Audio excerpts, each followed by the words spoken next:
दर्शकगण, श्रोतागण, भाई और बहनों, मातृशक्ति को नमन। खास, विशेष, मनमोहक, अच्छा इंसान बनने वाला, शांति देने वाला, सुख की उत्पत्ति करने वाला हमारा ये कार्यक्रम में आप सभी का हार्दिक स्वागत है, अभिनंदन है, सत्कार है। अवनति से उन्नति की ओर जाना, गिर कर के ऊपर की ओर उठना, हमारे संस्कृति के जो मूल्य गिर गए हैं उनका उत्थान करना।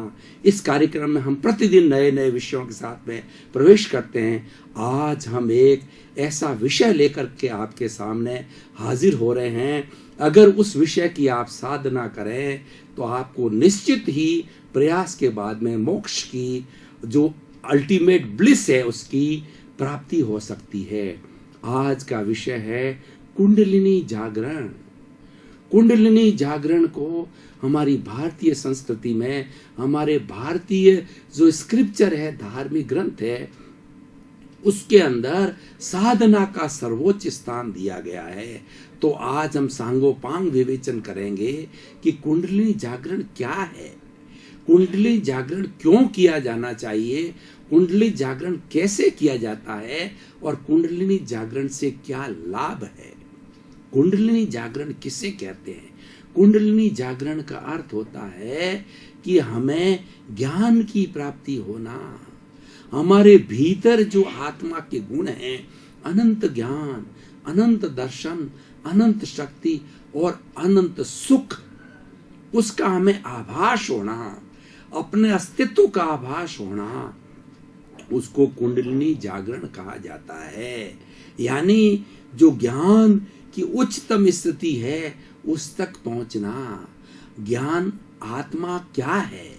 आत्मा जो है, ज्ञान ही आत्मा है, आत्मा ही ज्ञान है। उपयोग लक्षण वो जीव है। आत्मा को उपयोग कहा जाता है। उपयोग क्या है? वह है ज्ञान और दर्शन। सच्चिदानंद, शब्द, सत्य, चित्त और आनंद। सत्य है वो हमारा अस्तित्व है, और चित्त है वो हमारा ज्ञान है, और आनंद है हमारी आत्मा का लक्षण है। हर आत्मा में अनंत ज्ञान, अनंत दर्शन का भंडार छिपा हुआ है, अनंत सुख का धाम छिपा हुआ है। उसकी खोज करने का साधन है कुंडलिनी जागरण। और कुंडलिनी जागरण क्यों किया जाना चाहिए? जो व्यक्ति मोक्ष की यात्रा करना चाहता है, मोक्षगामी हो जाना चाहता है, हमारी भारतीय संस्कृति जो है वो पुरुषार्थ चतुष्टयी है। वो क्या क्या है कि काम, अर्थ, धर्म और मोक्ष। मनुष्य जन्म में आते हैं तो इन चारों के माध्यम से जो है हमें सिद्धि को प्राप्त होना है, मुक्ति को प्राप्त होना है। मनुष्य जीवन का लक्ष्य मुक्ति है। ये हमारे सारे भारतीय संस्कृति के सारे धर्म, सारे ग्रंथ एक ही बात कहते हैं। Ultimate aim of the man और any living creature is to have the salvation, emancipation, free from the bondage, liberation. उसकी सारी धार्मिक ग्रंथों के अंदर बात कही गई है। And another thing, man is the only creature in whole cosmos who can attain liberation, emancipation, he can be free from the bondage। तो इसीलिए ये सारी बातें मनुष्य ही कर सकता है। इस सृष्टि 84 लाख जीवा योनि का कोई भी प्राणी कुंडलिनी जागरण नहीं कर सकता है। अब कुंडलिनी जागरण कैसे किया जाना चाहिए उसकी मैं एक विधि की थ्योरी आपको बताता हूँ। उसके बाद में प्रयोग करके भी बताऊंगा कि हमारी जो रीढ़ की हड्डी है, उस रीढ़ की हड्डी के अंदर एक सुषुम्ना जैसी छोटी सी धागे जैसी जो है वो सुषुम्ना धागा चलता है, जिसको हम सुषुम्ना कहते हैं। और सुषुम्ना एकदम सशक्त रहता है, रीढ़ की हड्डी सशक्त रहती है। रीढ़ की हड्डी उसका कैरियर है, रीढ़ की हड्डी उसको संरक्षण देने वाला है। उसके भीतर सुषुम्ना सुरक्षित रहता है। अगर रीढ़ की हड्डी के अंदर कोई गड़बड़ आ जाती है तो सुषुम्ना भी प्रभावित होता है। इसीलिए रीढ़ की हड्डी जो व्यक्ति एंटीना की तरह सीधा बैठता है, रीढ़ की हड्डी को सीधा रखता है, सीधा सोता है, सीधा चलता है, अपनी रीढ़ की हड्डी को तो सुषुम्ना सीधी रहती है, सुषुम्ना सीधी रहने के कारण उसका फुल डेवलपमेंट होता है। तो आज हम उसी सुषुम्ना को ध्यान में रखते हुए कि सुषुम्ना का जहाँ एंड है, जहाँ हमारी रीढ़ की हड्डी का निचला पोर्शन है, उस गुदा के पास में, तो उस निचले पोर्शन के नीचे एक दरिया है, आनंद का दरिया है, ऊर्जा का दरिया है, ऊर्जा का तालाब है। उस तालाब के अंदर सारी एनर्जी भरी हुई है। उस एनर्जी को अगर हम उठा करके सहस्त्र सार में ला करके, इसको ज्ञान केंद्र कहते हैं, सहस्त्रकार कहते हैं, सेंटर ऑफ नॉलेज कहा जाता है, और यहीं से मुक्ति होती है, ये चोटी का स्थान। अगर उस सारी एनर्जी को हम यहाँ ट्रांसफर कर देते हैं तो हमारी एनर्जी वेस्ट नहीं होती है, क्योंकि हमारी जो एनर्जी है वो प्राण शक्ति होती है। प्राण शक्ति के बिना अंगुली भी नहीं हिल सकती है। क्या कोमा वाला व्यक्ति भाई और बहनों अंगुली हिला सकता है? नहीं, क्योंकि उसकी प्राण शक्ति बिल्कुल न्यूनतम हो गई है। मैं बोल रहा हूं, उसके लिए प्राण शक्ति चाहिए। मन को सोचने के लिए प्राण शक्ति चाहिए। वाणी से बोलने के लिए प्राण शक्ति चाहिए। शारीरिक कोई भी क्रिया करो, पढ़ना, लिखना, खेलना, कूदना, जो कुछ भी कार्य करो, वो व्यवसाय करना आदि, वो सारा कार्य प्राण ऊर्जा से होती है। क्या आपने कभी सोचा ये प्राण ऊर्जा कैसे बनती है? 4 चीजों से बनती है। भोजन, पानी, शुद्ध हवा जिसको प्राणवायु कहते हैं, और चौथी धूप, यानी सूर्य से जो हमें वो मिलती है धूप, जिसको विटामिन डी कहा जाता है। और जो व्यक्ति विटामिन डी लेता है उसकी हड्डियां मजबूत होती हैं। आपको पता है भाई और बहनों, आजकल डॉक्टर लोग यही सजेस्ट कर रहे हैं कि ज्यादा से ज्यादा सुहाती धूप के अंदर बैठो, जो आपको मन भावन धूप हो, उस धूप में बैठ करके खुली धूप में सेवन करना चाहिए हमारे को। और सेवन करने से, ये प्राकृतिक चिकित्सा है, धूप का सेवन करने से जो है हमें विटामिन डी मिलता है, प्राण शक्ति बढ़ती है। तो विषय बीच में आ गया। उस प्राण शक्ति का भंडार जो दरिया तालाब है, वो हमारी नीचे जो सबसे एंड है, जिसको कि हम कहते हैं शक्ति केंद्र कहते हैं, वो उसके अंदर भरा हुआ है। अब इसको ऊपर उठा करके यहाँ पर ट्रांसफर करना है, यह कुंडलिनी जागरण कहा जाता है। और इसको अलग अलग धर्म ग्रंथों में अलग अलग साधना के क्षेत्रों के अंदर नाम अलग अलग दिए गए हैं। कोई अंतर यात्रा भी कहता है, कोई कुछ भी नाम दो, लेकिन उसका अर्थ यही है, काम पर्पज यही है, उस एनर्जी को उठा करके सहस्त्र सात पर ट्रांसफर करना।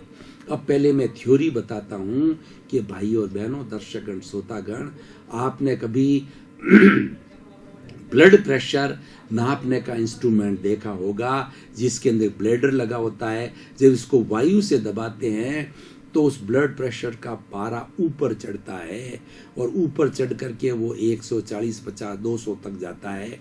आपने कभी बुखार नापने का थर्मामीटर देखा होगा, तो उसमें भी पारा होता है। जब भीतर दबाया जाता है तो गर्मी से वो पारा ऊपर की ओर उठता है। ठीक उसी तरीके से हमारी इस एनर्जी को उस सुषुम्ना के माध्यम से वहां से शिफ्ट करके यहाँ लाना है। आपने चड़स देखा होगा कि चड़स क्या करता है कि वो पानी के अंदर डूबता है और वो बकेट भर करके और फिर ऊपर की ओर उठाता है, और खेली के अंदर जो है, टंकी के अंदर इसको छोड़ देता है। ठीक यही कार्य हमें करना है। इसको कुंडलिनी जागरण करते हैं। और ये जैसे कि ब्लेडर दबाया जाता है ब्लड प्रेशर वाला, तो हमारी गुदा है जहां से हमारा मल विसर्जन होता है, उस गुदा को दबाना है। वह ब्लड प्रेशर के जैसे उसका ब्लेडर की तरह काम करता है। उसको जो ही हम दबाते हैं तो दबाने के साथ में जो एनर्जी होती है वह ऊपर उठती है सुषुम्ना के अंदर, और उसको श्वास के भरने के साथ साथ के अंदर जो है, और ब्लैडर को हमने गुदा को दबाया और एनर्जी को ऊपर उठाया श्वास के भरने के साथ साथ में सुषुम्ना के माध्यम से यहाँ छोड़ दिया। श्वास के छोड़ने के साथ साथ में वापस उसी रास्ते से आइए, और जो रीढ़ की हड्डी का निचला जो हमारा शक्ति केंद्र है, जहाँ शक्ति भरी हुई है, एनर्जी भरी हुई है, वहाँ पर पुनः आइए, पुनः श्वास के भरने के साथ उसको उठाइए और यहाँ छोड़िए। यह क्रम जब तक आपको सुविधाजनक लगे तब तक करते रहिए। और जो नए लोग हैं, नए साधना करने वाले हैं, उनको गुदा को दबाना प्रारंभ से नहीं करना चाहिए, क्योंकि उसके अंदर जो है कोई तकलीफ हो सकती है। तो वो सीधा ही बिना गुदा को दबाए हुए उस शक्ति को उठा करके यहाँ छोड़े, और उसको बिना प्रेशर दिए हुए और सांस के भरने के साथ में वो तुरंत हमें यहाँ छोड़ना है। जिसका श्वास लंबा लेने का अभ्यास होता है, जिसको लंबा कुंभक करने का होता है, वो धीरे धीरे धीरे धीरे ज्यादा शक्ति को उठा सकते हैं। उस ज्यादा पानी को बकेट के अंदर उठा सकते हैं। बकेट कभी खाली आता है, बकेट कभी भरा आता है, क्योंकि बकेट पूरा डूब जाता है तो भर जाता है। उसी तरह हमारी श्वास जो हमारा लंबा लेने का, कुंभक करने का जो है, वो हमारा अभ्यास होगा तो इसे होगा। और उसके बाद में रेचक के साथ में हम फिर नीचे जाएंगे। कुंभक रेचक, कुंभक रेचक, ये चलते चलते साथ के अंदर वो चढ़स के जो है बकेट की तरह जो है एनर्जी उठती रहेगी। फिर हम नीचे जाएंगे, फिर हम उठाते रहेंगे। तो भाइयों, हम 1 मिनट इसका प्रयोग भी कर लेते हैं। आप सीधे बैठिए, आंखें कोमलता से बंद कर दीजिए, रीढ़ की हड्डी को सीधा रखिए। आप आराम से 5 मिनट, 10 मिनट, 15 मिनट, जितने समय का प्रयोग करना चाहते हैं आराम से बैठ सकते हैं। उस आसन में बैठिए, अपने चित्त को शक्ति केंद्र पर केंद्रित कीजिए, जहाँ पर आप देखिए कि वहाँ पर एनर्जी का दरिया और वहाँ पर शक्ति का तालाब भरा पड़ा है। उस शक्ति को उठाना है। दर्शकगण, श्रोतागण, भाई और बहनों, हमने बहुत सुंदर विषय के ऊपर इतने गहरे बैठ गए थे कि अब थोड़ा ही महसूस किया जाने लग रहा है कि थोड़ा हमारे जो है वो चित्त को समाधि मिलनी चाहिए। तो आप सांस को भरिए, गुदा को दबाइए, धीरे धीरे कुंभक के साथ के अंदर आप देखते जाइए कि सुषुम्ना के अंदर धीरे धीरे वो शक्ति पारे थर्मामीटर में पारे की तरह ऊपर जा रही है, ऊपर जा रही है, ऊपर जा रही है। देखिए, सहस्त्र सार में छोड़ दीजिए उसको। पुनः सांस निकालिए, श्वास भरें, पेट फूलना चाहिए। श्वास छोड़ें तो पेट ढीला हो जाना चाहिए। तो इस तरीके से पुनः हमने श्वास छोड़ करके वापस शक्ति केंद्र पर आ गए हैं। वहां पर श्वास को भरिए, गुदा को खींचिए। देखिए, कुंभक के साथ साथ में धीरे धीरे एनर्जी उठ रही है, ऊपर धीरे पारे की तरह उठ रही है। उड़ते उड़ते उड़ते उड़ते सहस्त्र सार पर आ गई है। छोड़ दीजिए। अब श्वास को निकालिए। निकालने के साथ साथ में, रेचक के साथ साथ में पुनः आप उसी रास्ते से नीचे जाइए। आने का जाने का रास्ता एक ही है। ये मैंने 2 बार प्रयोग करके बताया। अब आप जितनी आपकी स्थिरता, जितना आपका लक्ष्य, उतना देरी तक करते रहिए, जितने तक कि आपकी स्थिरता, लेकिन कोई तरह का दबाव न डालें कि आपके स्वास्थ्य पर कोई कुप्रभाव पड़े। ये ध्यान रखने। और जो लोग ब्लड प्रेशर के मरीज हैं वह कुंभक ज़्यादा नहीं करें। वो धीरे धीरे, मनुष्य स्वयं अपने आप का डॉक्टर है, वो जानता है अपने शरीर की स्थिति को। तो कितना कुंभक करना, कितना रेचक करना। ये भाई और बहनों, दर्शकगण, श्रोतागण, मैंने एक प्रयोग करके बताया। और practice make the man perfect, करत करत अभ्यास के जड़मती होत सुजान, रसरी आवर जान के सल पर पड़त निशान। अगर बराबर जो है पुराने समय के अंदर जो कुएं से पानी निकाला जाता था, वो ऊपर जो है, नीचे जो है बाल्टी डाली जाती थी, रस्सी से खींचा जाता था, व्यक्ति खींचते थे या बैलों के द्वारा खींचा जाता था, ऊंट के द्वारा खींचा जाता था, और खींच करके जो धीरे टेपर के अंदर चल करके और लास्ट के अंदर जो गहरा खड्डा है, जितनी लंबाई हमारे रस्सी की है, जितनी पानी की गहराई है कुएं के अंदर, बाल्टी डूबनी चाहिए, उतने स्थान की ये टेपर दिया जाता है। तो ठीक उसी तरीके से ये बार बार करिए और करते रहिए जब तक कि आपका स्वास्थ्य अलाउ करे। इसको अंतर यात्रा कुंडलिनी जागरण कहते हैं। कुंडलिनी जागरण करने के लिए हमें इस शरीर को लेबोरेटरी बनाना होता है, और ये शरीर में ही किया जाता है। इसमें बाहर का कोई उपकरण काम नहीं आता है। आपका गुदा, आपका श्वास और आपका स्पाइनल कॉर्ड, सुषुम्ना, आपकी रीढ़ की हड्डी और आपका चित्त का एकाग्र होना। चित्त की एकाग्रता जरूरी है। जब हम मां से शक्ति को उठाते हैं तो चित्त जो है वो उस स्पाइनल कॉर्ड के साथ साथ में चलना चाहिए, और साथ साथ में कुंभक चलते रहना चाहिए। और जब कुंभक पूरा हो जाए तो यहाँ आकर के फिर थोड़ा श्वास को छोड़ करके रेचक करिए और नीचे जाइए। ये पूरी विधि है।